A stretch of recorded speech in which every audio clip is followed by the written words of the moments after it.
Hello student, ठीक है। Study classes के यूट्यूब चैनल से मैं तेजकर्ण शर्मा सभी प्यारे विद्यार्थियों का बहुत बहुत स्वागत, हार्दिक अभिनंदन करता हूं। देखिए प्यारे विद्यार्थियों, आज हम बात करेंगे क्लास 6 की एसएसटी की जो बुक है उसका हम छठवां चैप्टर पढ़ रहे थे। और जो ये चैप्टर है उसका नाम है महाद्वीप और महासागर। आज हम बात करेंगे जो पूरे पृथ्वी में जो जितने महासागर है, यानी कि 4 महासागरों की हम चर्चा करेंगे। क्योंकि इससे पहले हमने बात की थी जो 7 कॉन्टिनेंट पूरे विश्व में 7 कॉन्टिनेंट पाए जाते हैं, यानी कि सातों के बारे में हमने डिटेल से पढ़ लिया है। आज हम जो 4 महासागर उसकी हम चर्चा करेंगे। तो स्टूडेंट जुड़े रहेगा और टीके स्टडी क्लासेस चैनल है उसको आप लगातार शेयर सब्सक्राइब भी करते रहिएगा। तो स्टार्ट करते हैं। देखिएगा, संपूर्ण जल भाग को 4 महासागरों में विभाजित किया गया है। कि मैंने आपको बताया था कि जो 70 पूरी हमारी जो पृथ्वी है, इसे पूरी पृथ्वी पर 71% तो आप क्या क्या है, जल है। और 29% है वो है स्थल भाग है। तो हमने स्थल भाग को हमने पढ़ लिया था, यानी कि 7 कॉन्टिनेंट के बारे में पढ़ लिया था, तो वो स्थल भाग हो गया। हमने बात की थी सबसे पहले एशिया महाद्वीप की हमने चर्चा की, फिर हम अफ्रीका महाद्वीप की हमने चर्चा की, फिर हमने उत्तरी अमेरिका, फिर दक्षिणी अमेरिका, फिर आपका अंटार्कटिका, फिर हमने बात की यूरोप, फिर ऑस्ट्रेलिया। यानी कि ऐसे कुल मिला के हमने 7 महाद्वीपों के बारे में हमने चर्चा कर ली थी। आज जो 71% जो जल है पूरी पृथ्वी पर, उसको हम चार महासागरों में विभाजित करके अपन पढ़ेंगे। ठीक है, तो जुड़े रहेगा। ठीक है, तो स्टार्ट करते हैं। संपूर्ण जल भाग को 4 महासागरों में विभाजित किया गया है दोस्तों। देखिएगा 4 महासागर कौन कौन से हैं दोस्तों। देखिएगा, पहला जो महासागर है, सबसे बड़ा महासागर है, ये आपका प्रशांत महासागर है। फिर आपका दूसरा अटलांटिक महासागर है, तीसरा हिंद महासागर है, और चौथा है आर्कटिक महासागर है दोस्तों। ठीक है, तो ऐसे हमारी पूरी पृथ्वी पर 4 महासागर हैं। ठीक है, सभी सागर तथा खाड़ियाँ इन चारों महासागरों के ही अंग है। देखिएगा, सभी जो सागर हैं, ठीक है, और सभी जो खाड़ियाँ हैं, वो इन चारों महासागरों में किसी न किसी महासागर से जुड़ी हुई है। जैसे हम कह सकते हैं बंगाल की खाड़ी है, जैसे बंगाल की खाड़ी है, अदन की खाड़ी है, खंबात की खाड़ी है, कच्छ की खाड़ी है। ऐसे हम खाड़ी हम कह सकते हैं। साथ ही हमने बात की सागर है, यानी कि सागर है, सागर किसी महासागर से जुड़े हुए होते हैं। ठीक है, तो देखिएगा जैसे खाड़ी है, खाड़ी होती क्या है दोस्तों। देखिएगा, मैंने आपको कल बताया था कि प्रायद्वीप क्या होता है। यानी कि प्रायद्वीप क्या होता है दोस्तों, कि स्थल भाग का वह स्थल भाग जो तीनों ओर से जल भाग से घिरा होता है, तो उसको हम प्रायद्वीप कहते हैं। तो हमारा जो भारत है दोस्तों, वो एक प्रायद्वीपीय देश है। हमने बात की है, जैसे ये हमें हमारे भारत के अंदर है, ये कौन सी खाड़ी है दोस्तों, ये आपको पता है अरब सागर से जुड़ी एक खाड़ी है, जिसको हम खंभात की खाड़ी कहते हैं। क्या, खंभात की खाड़ी कहते हैं। तो जो खंभात की खाड़ी है, वो खाड़ी क्या होते हैं देखिएगा, यानी कि जल भाग का वह जल भाग जो तीनों ओर से स्थल भाग से घिरा होता है, उसको हम क्या कहते हैं, खाड़ी कहते हैं। तो वह जल भाग जो तीनों ओर से स्थल भाग से घिरा होता है, उसको हम क्या कहते हैं, खाड़ी कहते हैं। देखिएगा, ये हमारा भारत है, ये जो भारत है ये तीनों ओर से किससे घिरा हुआ है, जो खंबात की खाड़ी है वो किससे घिरी हुई है, वो स्थल भाग से। देखिए यहाँ एक तरफ ये हो गया, यानी कि उत्तर और पश्चिम, ये उत्तर और ये पूर्व और दक्षिण और पूर्व। तो ऐसे कुल मिला के जैसे ये है, ये तो इसी को हम क्या कहते हैं, खंबात की खाड़ी, यानी कि खाड़ी कहते हैं। तो प्रायद्वीप का जो उल्टा होता है उसको हम खाड़ी कहते हैं। ठीक है दोस्तों, तो ये चीज़ आपको समझ में आई। तो ऐसे आप समझिएगा कि जो स्थल स्थल यानी जल भाग, वह जल भाग जो तीनों ओर से स्थल भाग से घिरा होता है, उसको हम खाड़ी कहते हैं। और स्थल भाग, वह स्थल भाग जो तीनों ओर से जल भाग से घिरा होता है, उसको हम प्रायद्वीप कहते हैं। ठीक है, और द्वीप क्या होता है कि वह स्थल भाग जो चारों ओर से पानी से छोटी जलराशि से घिरा होता है, पानी की छोटी जलराशि से घिरा होता है, उसको हम कहते हैं द्वीप, यानी कि आइलैंड कहते हैं। और महाद्वीप क्या होता है कि ऐसा भूभाग, ऐसा स्थल भाग जो विशाल जलराशि से घिरा होता है, उसको हम क्या कहते हैं, महाद्वीप कहते हैं। तो 7 महाद्वीप के बारे में पिछले वाले वीडियो में बहुत ही बेहतरीन तरीके से हमने पढ़ लिया था। तो हम बात करेंगे, आज हम बात करने वाले हैं, सबसे पहले बात करेंगे हम प्रशांत महासागर की, यानी कि पैसिफिक ओशियन की हम बात करते हैं दोस्तों, ठीक है। देखिएगा, सबसे पहले बात करें प्रशांत महासागर। देखिए प्रशांत महासागर के बारे में क्या क्या बातें हैं, देखिएगा। यह सबसे बड़ा महासागर है, यानी कि जो 4 महासागर है, ठीक है, इनमें सबसे बड़ा महासागर आपका प्रशांत महासागर है, जो विश्व के कुल क्षेत्रफल के लगभग 1/3, कहने का मतलब है कि विश्व का जो कुल क्षेत्रफल है, उससे कुल क्षेत्रफल का 1/3 यानी कि 1/3, ठीक है, यानी कि 33% भाग पर फैला हुआ है। पहली बात तो ये हो गई। दूसरी बात अगर करें कि विश्व का लगभग आधे से अधिक जल इसी महासागर में स्थित है। मैंने कहा कि जो विश्व का जो 71% जल भाग है, इसका जो हाफ अगर आप करोगे, इसका आधा करोगे, तो फ्रेंड आधा जो है वो इसी प्रशांत महासागर में स्थित है।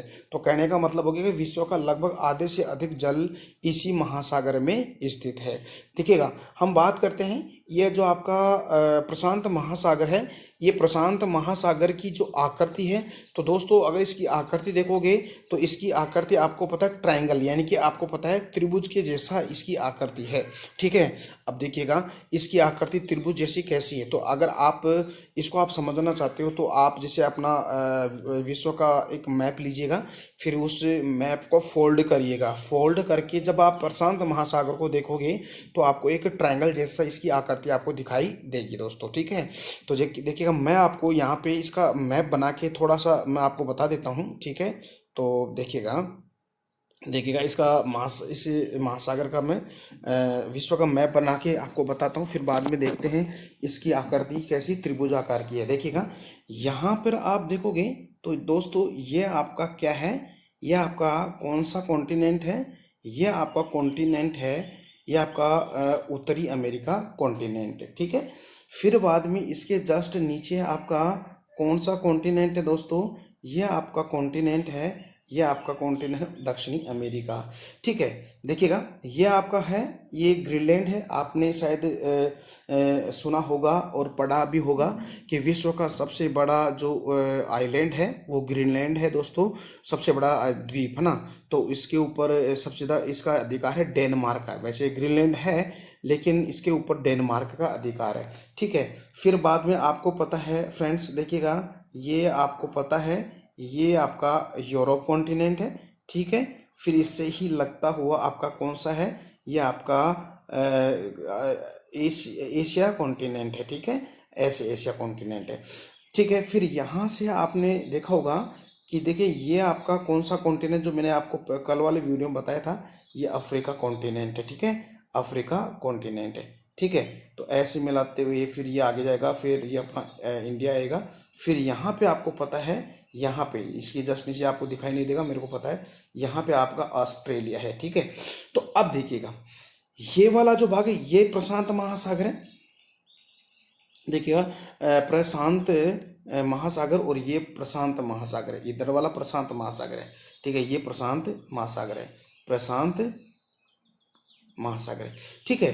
तो ये प्रशांत महासागर है, ये आपका कौन सा है, ये अटलांटिक महासागर, ये वाला अटलांटिक महासागर है, ठीक है। तो अब देखिएगा, यहाँ से और यहाँ से अगर आपको इसको इस मैप को फोल्ड करोगे तो ये जो आकृति दोनों आपस में जुड़ जाएगी, तो फिर इसकी आकृति कैसी बन जाएगी, ऐसे कुल मिला के इसकी त्रिभुज की जैसी आकृति बन जाएगी, यानी कि ट्रायंगल जैसी आकृति इसकी बन जाएगी। तो हम कह सकते हैं कि हमारा जो पैसिफिक ओशियन है, जो विश्व का सबसे बड़ा महासागर है, ओशियन है, उसकी जो आकृति है वो आपके त्रिभुज के समान, यानी कि ट्रायंगल जैसी इसकी आकृति है, ठीक है। जैसे हम कहेंगे अटलांटिक महासागर की कैसी, यानी कि एस की आकृति है, ऐसे एस की आकृति। तो वो मैं अभी बताऊंगा आपको, देखिएगा, मैं यहीं पे बता देता हूँ आपको। देखिएगा, ये आपका अटलांटिक महासागर है, ये वाला, ये आपका क्या है, उत्तरी अमेरिका, दक्षिणी अमेरिका, यूरोप, और ये आपका अफ्रीका। तो देखिएगा, यहाँ ऐसे देखो तो ये एस की आकृति आपको दिखाई देगी, ठीक है, ये आपको देखना है, ओके। तो आगे बढ़ते हैं। देखिएगा, तो हम कह सकते हैं दोस्तों, जो हमारा प्रशांत महासागर है, इसकी आकृति कैसी है, इसकी आकृति त्रिभुज के समान आकृति है। देखिएगा, यह जो महासागर है यह आपका एशिया उत्तरी अमेरिका, दक्षिणी अमेरिका, अंटार्कटिका, ऑस्ट्रेलिया महाद्वीप से घिरा हुआ है। यानी कि कहने का मतलब है कि ये कम से कम 5 ऐसे कॉन्टिनेंट है इससे घिरा हुआ है। ठीक है, तो ये याद रखिएगा, ये एशिया महाद्वीप, उत्तरी अमेरिका, दक्षिण अमेरिका, अंटार्कटिका और ऑस्ट्रेलिया महाद्वीप से घिरा हुआ है। ठीक है, इसके चारों ओर ऑस्ट्रेलिया, एशिया महाद्वीप के कई द्वीप पाए जाते हैं, जिसे हम, जैसे जापान है, जापान भी एक द्वीपीय देश है, छोटे छोटे द्वीप हैं इसमें। और एक आपका फिलीपींस है, न्यूजीलैंड है, आदि ये सभी इसी के अंदर आते हैं। ठीक है, देखिएगा, आपको पता है कि जो फिलीपींस है, फिलीपींस एक कंट्री है, द्वीपीय देश है, और जो प्रशांत महासागर के अंदर है ये फिलीपींस, जिसके चारों तरफ जो छोटी जलराशि से घिरा होता है उसको हम आइलैंड कहते हैं। तो फिलीपींस भी एक द्वीपीय देश है। इसके अंदर देखिएगा, जो विश्व का सबसे जो गहरा जो गर्त है दोस्तों, उसका नाम है मेरियाना ट्रेंच, यानी कि मेरियाना, देखिएगा, मेरियाना ट्रेंच है, या मेरियाना गर्त भी इसको बोल सकते हो। ठीक है, तो फिलीपींस के अंदर जो पैसिफिक ओशियन है, प्रशांत महासागर में विश्व का सबसे गहरा जो गर्त है दोस्तों, ये मेरियाना गर्त या मेरियाना ट्रेंच है, जो पृथ्वी का सबसे गहरा गर्त है। ये विश्व का सबसे गहरा गर्त है दोस्तों। हम कह सकते हैं कि इस मेरियाना गर्त की जो गहराई है, ऐसे गहराई है वो दोस्तों 1100 मीटर है। ठीक है, हम कह सकते हैं कि कम से कम ये 11 किलोमीटर ये गहरा है। तो इसको याद रखिए, इस मेरियाना ट्रेंच को। ठीक है, देखिएगा, आगे बढ़ते हैं। विश्व के अधिकांश भूकंप और ज्वालामुखी, ये आपके क्या, इससे ज्वालामुखी लगभग 60% ज्वालामुखी इस महासागरीय तटीय भागों में आते हैं, इसीलिए इसको तटीय भाग पर अग्नि इस जो मेखला यानी कि फायर रेंज कहते हैं। तो ये आपकी ये जो क्या नाम है आपका प्रशांत महासागर है, और इस प्रशांत महासागर के आसपास ही दोस्तों सबसे ज़्यादा आपका जो वोल्केनो है, अर्थक्वेक है, ये आते हैं, यानी कि ज्वालामुखी बहुत ज़्यादा यहीं पे निकलते हैं दोस्तों। उसका उद्गार यहीं पे होता है, इन ज्वालामुखी का 60%। तो अगर आप दूर से देखोगे ना, तो उसको अग्नि मेखला यानी कि एक फायर रेंज की जैसे आपको दिखाई देगा, गोल आकृति, आपको रिंग जैसा आपको दिखाई देगा। क्योंकि आपको पता है कि मैंने अभी आपको बताया था कि जैसे अब ऐसे तो फिक्स है ही नहीं ना, ऐसे तो इसकी आकृति है ही नहीं ट्रायंगल जैसी। ठीक है, तो इसकी आकृति ऐसा ना होकर थोड़ा सा आपको वृत्त जैसी दिखाई देगी, जैसे ऐसे दिखाई देगी। ठीक है, ऐसे आपको दिखाई देगी। तो यहाँ पर जो सर्वाधिक जो इसके ऊपर यहाँ इसके किनारे वह स्थान जहाँ से जो स्थल भाग है, यानी कि जो आपके पर्वत है, और उस पर्वत का जो भाग है वो पानी से जुड़ा हुआ है। तो पानी से जुड़ा होने के कारण यहाँ पर यहाँ पर बहुत ज़्यादा जो ज्वालामुखी आते हैं, यानी कि 60% ज्वालामुखी यहीं से आते हैं। तो इसी से इसको हम क्या कहते हैं, इसको हम फायर रिंग यानी कि रिंग कहते हैं, यानी कि अग्नि मेखला इसको कहते हैं। ठीक है, तो ये याद रखिएगा। तो आज अभी हमने पढ़ लिया है, यानी कि जो पैसिफिक ओशियन उसकी हमने चर्चा कर ली है। अब हम अटलांटिक महासागर की बात करते हैं। देखिएगा, अटलांटिक महासागर के बारे में हम बात करते हैं। देखिए, अभी मैंने आपको बताया था कि अटलांटिक जो महासागर है, इसकी आकृति अंग्रेजी के जो एस है, एस के समान इसकी आकृति है, और ये आकार की दृष्टि से पृथ्वी का दूसरा सबसे बड़ा महासागर है। तो अभी मैंने बताया था कि इसकी आकृति कैसी है, इसकी एस की आकृति जैसे कैसे, देखिएगा मैं आपको बता दूं। देखिएगा दोस्तों, इसकी आकृति कैसी है अटलांटिक महासागर की। देखिएगा, मैंने अभी बताया था आपको, ये आपका क्या है, ये आपका हो गया उत्तरी अमेरिका, और ये इसकी मैक्सिको खाड़ी है, और ये यहाँ पर हडसन की खाड़ी है। यहाँ पर आपका हो गया ये आपका हो गया ये आपका क्या नाम उसका, दक्षिणी अमेरिका। और इस दोनों महाद्वीप, उत्तरी अमेरिका और दक्षिण अमेरिका को जो जोड़ने वाली जो नहर है उसको पनामा नहर कहते हैं। ये आपका हो गया जो ग्रीनलैंड है, जिस पर डेनमार्क का अधिकार है। यह आपका हो गया आपका यूरोप हो गया, और ये आपका हो गया अफ्रीका कॉन्टिनेंट हो गया दोस्तों। ठीक है, ऐसे कुल मिलाकर। अब देखिएगा, यहाँ से अगर आपको इसको देखोगे तो इसकी आकृति आपको पता है दोस्तों, इसकी आकृति ऐसी आपको दिखाई देगी। ठीक है, वैसे ये बना नहीं है। ठीक है, सब बनानी अगर आप देखोगे ना उसमें वर्ल्ड के मैप में तो आपको दिखाई देगी। तो ऐसे इसकी आकृति कैसी दिखाएगी, ऐस के समान आपको दिखाई देती है। तो अटलांटिक महासागर की जो आकृति है, जैसे हमने प्रशांत महासागर की आकृति एक ट्रायंगल जैसी दिखाई देती है, ऐसी इसकी आकृति अंग्रेजी के ऐस के समान आपको दिखाई देती है, जो विश्व का दूसरा सबसे बड़ा महासागर है दोस्तों। ठीक है, अब बात करते हैं आगे की। देखिए इसके अंदर और क्या क्या क्या खास बात है। यह महासागर पश्चिम में, जो आपको पता है कि उत्तरी अमेरिका भी मैंने बताया, उत्तरी अमेरिका और दक्षिण अमेरिका से अमेरिका तथा पूर्व में यूरोप और अफ्रीका महाद्वीप से घिरा हुआ है। तो अभी मैंने बताया था कि देखिएगा, एक मिनट देखिएगा, जैसे ये आपका हो गया, 1 मिनट देखिएगा, ऐसे मान लीजिएगा यह आपका हो गया क्या, देखिएगा ये उत्तरी अमेरिका है, सॉरी दोबारा से बनाता उसको मैं, देखिएगा देखिएगा दोस्तों, ऐसे मान लें, इसको ऐसे कर लेते हैं। ठीक है, तो जैसे ये हो गया आपका उत्तरी अमेरिका, उत्तरी अमेरिका, ये उत्तरी अमेरिका। ठीक है, ये दक्षिणी अमेरिका, शॉर्ट में लिख देता हूँ। ठीक है, ये आपका यूरोप और ये अफ्रीका कॉन्टिनेंट। ठीक है, अब देखिएगा अफ्रीका, तो मैंने अभी बताया था, इसमें आपने पढ़ा है ना कि उत्तरी जो आपका यह महासागर पश्चिम के अंदर तो क्या है, उत्तरी अमेरिका और दक्षिणी अमेरिका से जुड़ा हुआ है। ठीक है, घिरा हुआ है, और पूर्व में आपके यूरोप और अफ्रीका महाद्वीप से क्या है, जुड़ा हुआ है, यानी कि घिरा हुआ है। तो ये आपका हो गया ऐस की आकृति का। ठीक है, देखिएगा इसको भी हम दो भागों में डिवाइड करते हैं, क्या है, इस अटलांटिक महासागर। देखिएगा आपको पता है ये क्या है, 0 डिग्री है, इक्वेटर है, इसके नॉर्थ में है, उसको हम नॉर्थ अटलांटिक ओशन कहते हैं, और इसको हम साउथ अटलांटिक ओशन कहते हैं, यानी कि उत्तरी अटलांटिक महासागर, इसको तो हम उत्तरी अटलांटिक महासागर बोलते हैं, और इसको हम दक्षिणी अटलांटिक महासागर बोलते हैं। ठीक है, तो ये आपको बात समझ में आ गई। ठीक है, इसके बारे में और खास खास बात हम देखते हैं। देखिएगा उत्तरी अटलांटिक महासागर में एक डागर बैंक और एक ग्रांड बैंक प्रमुख मछली पकड़ने के लिए बहुत फेमस है दोस्तों। अब देखिएगा मैं इसको आपको बता देता हूँ कि जो उत्तरी अटलांटिक महासागर है, मैंने भी बताया 2 भाग है इसके, उत्तर में उत्तरी अटलांटिक महासागर और दक्षिण में दक्षिण अटलांटिक महासागर। और वहाँ पर एक डागर बैंक या उसको हम ग्रांड बैंक कहते हैं, क्योंकि यहाँ पर मछली पकड़ने का बहुत बड़ा यहाँ पर केंद्र है। तो अब इसको समझिएगा कैसे। देखिएगा अभी मैंने आपको बताया था कि देखिएगा ये आपका क्या है, ये लो जी, मैंने इसको बता दिया। ठीक है, ये आपका यूरोप हो गया, यूरोप। ठीक है, ये आपका अफ्रीका, अफ्रीका, ये तो अभी मैंने बताया, ये आपका उत्तरी अमेरिका, और ये आपका दक्षिणी अमेरिका, दक्षिण अमेरिका।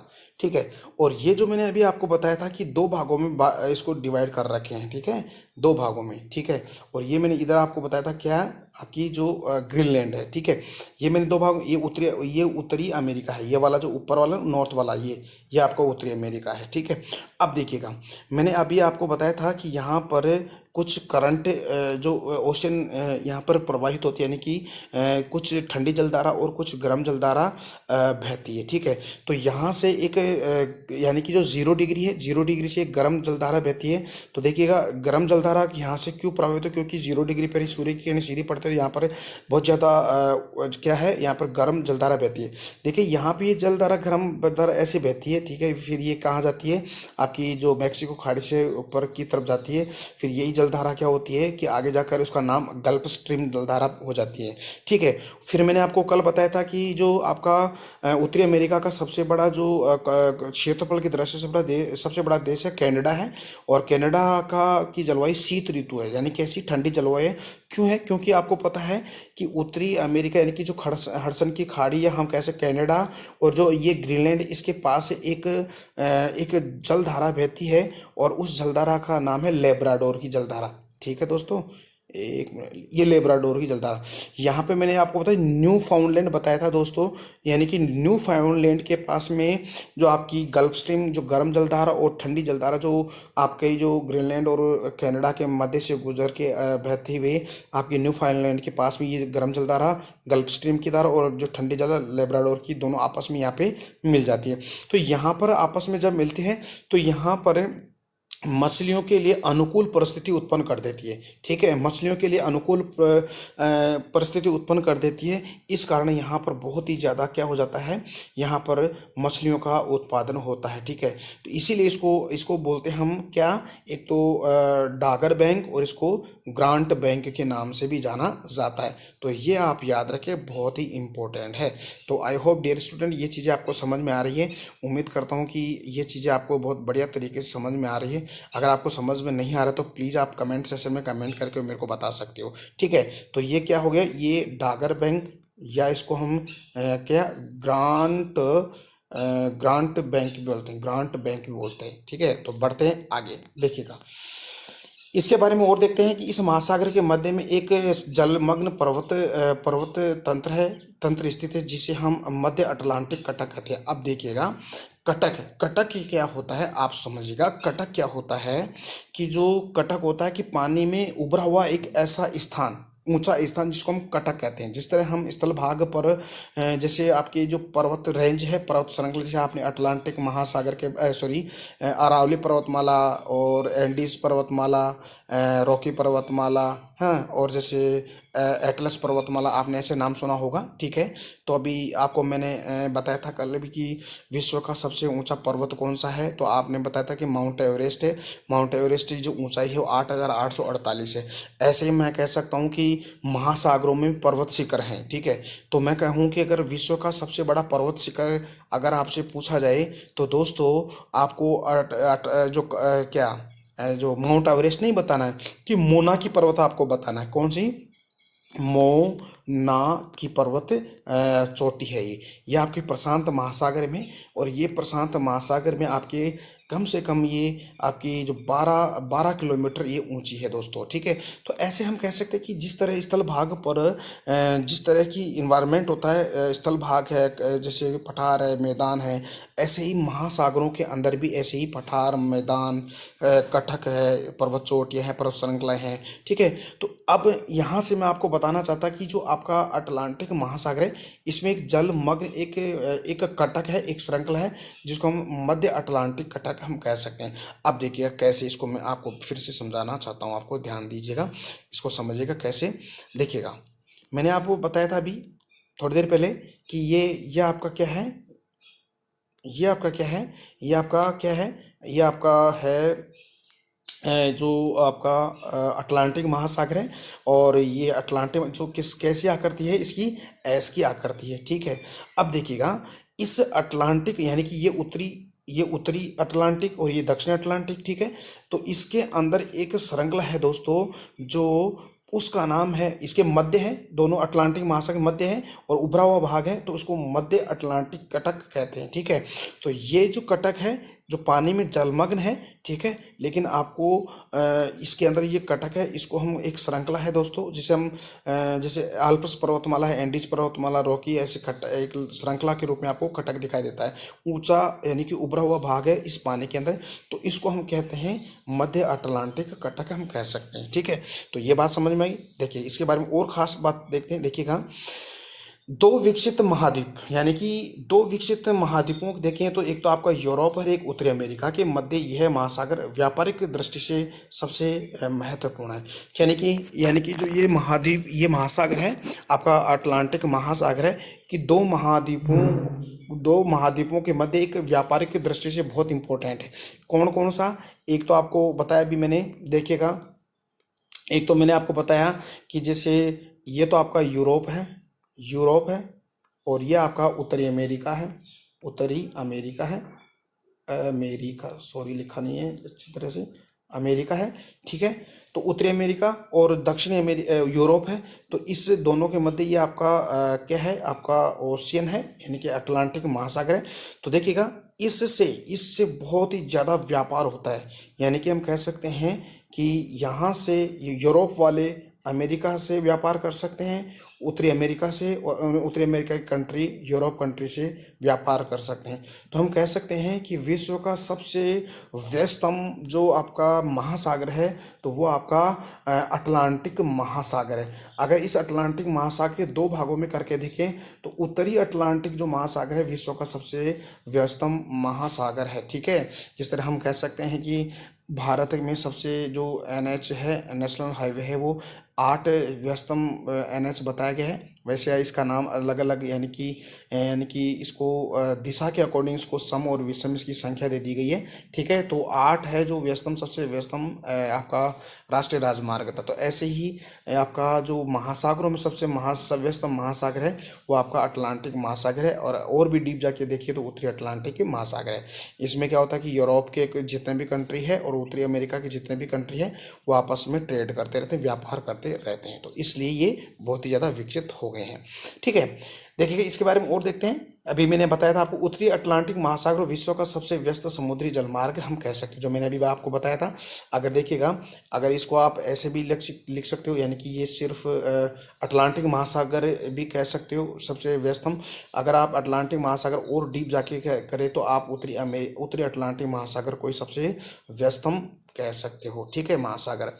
अब हम बात करते हैं दोस्तों, अब हिंद महासागर की बात करते हैं। ठीक है, जो अपने दक्षिण में है, भारत के दक्षिण में, उसकी हम चर्चा करते हैं। देखिए इसके बारे में खास बात देखते हैं। देखिए हिंद महासागर पश्चिम अफ्रीका, ठीक है, और उत्तर में एशिया और पूर्व में ऑस्ट्रेलिया और दक्षिण में अंटार्कटिका महाद्वीपों से घिरा हुआ है। देखिएगा, ये मैं आपको बता दूं आपको कि जैसे ये आपका इंडिया का मैप कर दिया मैंने। ठीक है, और इसी इंडिया के मैप में आपको पता है कि ये आपका बंगाल की खाड़ी, ये आपका अरब सागर, ये आपका हिंद महासागर है। वैसे हिंद महासागर का ही भाग है बंगाल की खाड़ी और अरब सागर है। ठीक है, तो हिंद महासागर का ही एक भाग है। ठीक है, तो आपके भारत के, ये आपका इंडिया है, भारत के दक्षिण में ये आपका क्या है, आपका हिंद महासागर है। अब देखिएगा, अभी मैंने आपको बताया था कि जो आपका इसके जो उत्तर में तो क्या है, उत्तर में आपका कौन सा महाद्वीप है, एशिया महाद्वीप। ठीक है, क्योंकि भारत भी एशिया महाद्वीप का ही भाग है। और इसके पश्चिम में आपको पता है कि अफ्रीका कॉन्टिनेंट है। ठीक है, इसके बाद पूर्व में आपको ऑस्ट्रेलिया और इसके दक्षिण में आपको कौन सा कॉन्टिनेंट, अंटार्कटिका कॉन्टिनेंट बताया गया है। ठीक है, तो ये इससे यानी कि एशिया, उत्तर में एशिया, पश्चिम के अंदर अफ्रीका, दक्षिण में अंटार्कटिका और पूर्व में ऑस्ट्रेलिया महाद्वीप से घिरा हुआ है आपका कौन सा महासागर है, आपका हिंद महासागर है। अब देखिएगा, मैंने भी आपको बताया था कि अटलांटिक महासागर की आकृति एस की जैसी है, अंग्रेजी के एस की जैसी है। और आपकी जो आपका पैसिफिक ओशियन है, उसकी ट्रायंगल जैसी आकृति है। अब मैं आपसे पूछूं कि बताइएगा हिंद महासागर की आकृति कैसी है। तो दोस्तों आपको बताना है कि जो अंग्रेजी का जो एम है, एम की जैसी आकृति कैसे, देखिएगा ऐसे देखिएगा। अब देखिए ऐसे तो है भाई, भारत है, इसे ऐसे इसकी आकृति है। तो एम की जैसी इसकी आकृति है अंग्रेजी के, तो इसको भी आप याद रखिएगा। ठीक है, ये यहाँ पे आपके नोट्स में ये बात नहीं है, लेकिन मैं अलग इससे हट के आपको बता दिया है, तो इसको आप याद रखिएगा। ओके, देखते हैं आगे। अब देखते हैं इसकी और क्या क्या खास बातें हैं। आकार की दृष्टि से ये विश्व का तीसरा सबसे बड़ा महासागर है। तो मैंने पहला महासागर बताया आपका पैसिफिक ओशियन, फिर अटलांटिक ओशियन, फिर आपका हिंद महासागर आता है। इस महासागर का नाम उत्तर में स्थित हमारे देश हिंदुस्तान यानी कि भारत का एक अन्य नाम के से इसका नाम हिंद महासागर पड़ा है। तो क्योंकि इसने हिंद महासागर से अपने अपने भारत से जुड़ा हुआ है, क्योंकि भारत का पहले नाम हिंदुस्तान था, इसीलिए। ये पूर्व में प्रशांत महासागर और पश्चिम में अटलांटिक महासागर से जुड़ा हुआ है। यानी कि ये महासागर पूर्व के अंदर आपके प्रशांत महासागर से जुड़ा और पश्चिम में अटलांटिक महासागर से जुड़ा हुआ है। तो इन दोनों महासागरों से जुड़ा हुआ है। ठीक है, ये भी याद रखिएगा। इस महासागर में अंडमान निकोबार द्वीप समूह और लक्षद्वीप, मॉरिशस, मेडागास्कर, श्रीलंका आदि प्रमुख द्वीपीय देश भी इसमें आते हैं। तो ठीक है, तो ये आपके हिंद महासागर हो गया। ओके, अब चौथा है आपका कौन सा, अब देखिए आर्कटिक महासागर की हम बात करते हैं। देखिए, अब देखिए विश्व का सबसे छोटा जो महासागर ये आपके आर्कटिक महासागर है। यह उत्तरी ध्रुव के चारों ओर फैला हुआ है। देखिएगा, ये आर्कटिक जो महासागर है दोस्तों, विश्व का सबसे छोटा महासागर है और यह उत्तरी ध्रुव, देखिएगा उत्तरी ध्रुव आपका जो आपका एशिया महाद्वीप है, एशिया महाद्वीप से ऊपर आपका आर्कटिक महासागर है। ये उत्तरी ध्रुव के अंदर पाया जाता है। एकमात्र ऐसा महासागर जो बर्फीला है, यानी कि बिल्कुल जब भाई ध्रुवों पे है तो ध्रुवों पे पता है आपको बहुत ज़्यादा ठंड पड़ती है, तो ये बर्फीला है। ठीक है, एकमात्र ऐसा महासागर जो बर्फीला है। ये बेरिंग जल संधि और तथा प्रशांत महासागर तथा डेनमार्क जल संधि द्वारा अटलांटिक महासागर से जुड़ा हुआ है और स्थलीय सीमा यूरेशिया, उत्तरी अमेरिका व ग्रीनलैंड से मिलती है। ठीक है, और मैं अभी आपको बताया भाई इसकी आकृति कैसी है। अब आपको बताना है कि आर्कटिक महासागर की आकृति कैसी है। तो कमेंट सेशन में आपको कमेंट करके मेरे को बताना है कि मैंने अभी आपको बताया था कि अटलांटिक जो आपका प्रशांत महासागर उसकी आकृति ट्रायंगल जैसी है। आपके जो अटलांटिक महासागर तो अंग्रेजी के एस के समान है और आपकी जो हिंद महासागर है उसका आपका क्या है, एम की आकृति है। तो ये हो गया आपका आएगा प्रशांत महासागर, यह आपका हो गया अटलांटिक महासागर।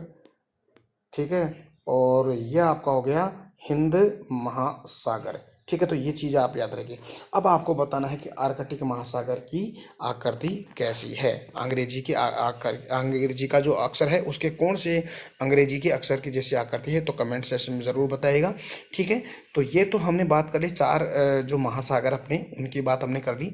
फर्स्ट नंबर पर प्रशांत महासागर, दूसरे नंबर अटलांटिक महासागर और हिंद महासागर, एंड देन लास्ट हमने आर्कटिक महासागर के बारे में हमने पढ़ा है। अब कुछ शब्दावलियों की चर्चा अपन कर लेते हैं। देखिएगा, शब्दावली मूंगा एक प्रकार का समुद्री जीव है। आप देखिएगा, मूंगा है जो एक प्रकार का समुद्री जीव होता है दोस्तों। तो मैं आपको बता दूं कि जो आपका जो मूंगा है, मूंगा एक समुद्री जीव होता है और ये एक खोल में रहता है। देखिए, आपने शायद देखा होगा, इसकी आकृति मूंगे की ऐसी आकृति होती है। पानी के अंदर आपने देखा होगा, जैसे पानी का जो टैंक होता है उसके ऊपर लगा होता है, ऐसे मूंगा होता है ऐसे। ठीक है, तो ऐसे ये मूंगा होता है, इसको हम क्या बोलते हैं, मूंगा कहते हैं। और इसके अंदर ये इसी खोल के अंदर रहता है, ऐसे इसके चारों तरफ कैल्शियम की खोल होती है। ठीक है, तो ये मूंगा होता है, ज़्यादा समय के लिए जीवित नहीं रहता है। तो ये जो मूंगा होता है ये इस समुद्र में रहता है, समुद्री एक जीव रहता है। ठीक है, तो जैसे कुछ इसका जो टाइम पीरियड होता है, इसके जो इसका जीवन काल होता है बहुत कम होता है। ठीक है, तो फिर क्या होता है कि इसका जीवन काल कम होने से क्या होता है कि फिर एक मूंगा आता है, फिर इसके ऊपर आके दूसरा मूंगा चिपक जाता है ऐसे, फिर इसके ऊपर आके चिपक जाता है। तो ऐसे चिपकते चिपकते चिपकते एक बहुत बड़ा एक पहाड़ जैसी आकृति बन जाती है। ठीक है, ऐसे समुद्र के अंदर।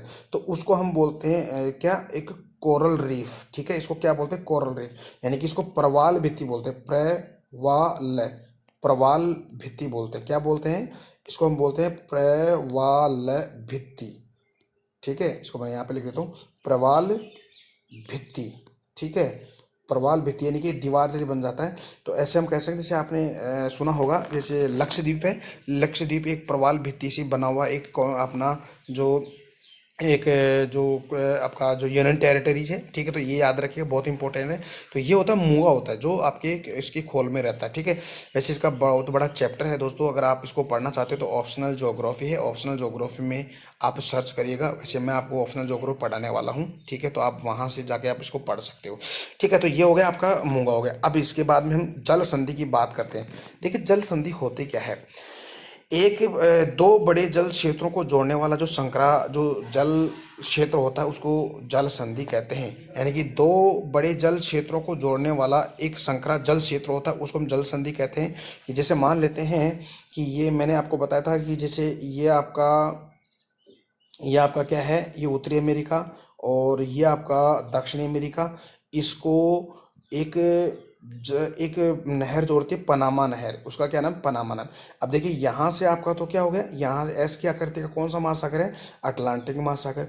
यहाँ पे मैंने बताया था कि जो ट्रायंगल जैसी आकृति किसकी है, कौन से ओशियन की है, पैसिफिक यानी कि प्रशांत महासागर। अब देखिएगा, अब ये दोनों उत्तरी अमेरिका दक्षिण अमेरिका को यहाँ से कौन सी जल संधि है, कौन सी नहर है, ये आपकी पनामा नहर है। ठीक है, तो देखिएगा, पनामा नहर किस किस को जोड़ती है, आपकी अटलांटिक महासागर को और प्रशांत महासागर को। तो हम कह सकते हैं कि जो जल संधि क्या होती है, दो बड़े जल क्षेत्रों को जोड़ने वाला एक संकरा जल क्षेत्र, यानी कि भाई ये संकराई तो है। ठीक है, तो दो बड़ी जल राशि है तो उसको जोड़ते हैं। ठीक है दोस्तों, तो फिर हम बात करते हैं।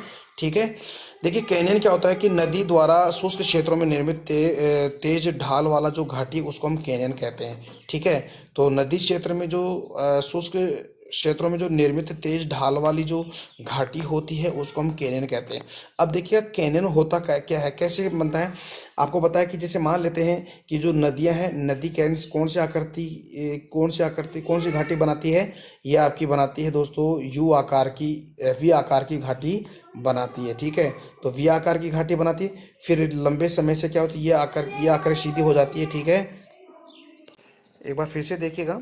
देखिएगा ये आपकी नदियां हैं जो कौन सी आकृति बनाती है। जैसे ये नदियां पहाड़ से है और वी आकार की घाटी बना दी है। ठीक है, लंबे समय तक यहाँ से नदियां प्रवाहित होती है, लंबे समय से प्रवाहित होने से ये वी आकार की घाटी गहरी बन जाती है। ठीक है, फिर बिल्कुल स्लोप हो जाती है, बिल्कुल सीधी आकृति हो जाती है, आई की जैसी हो जाती है।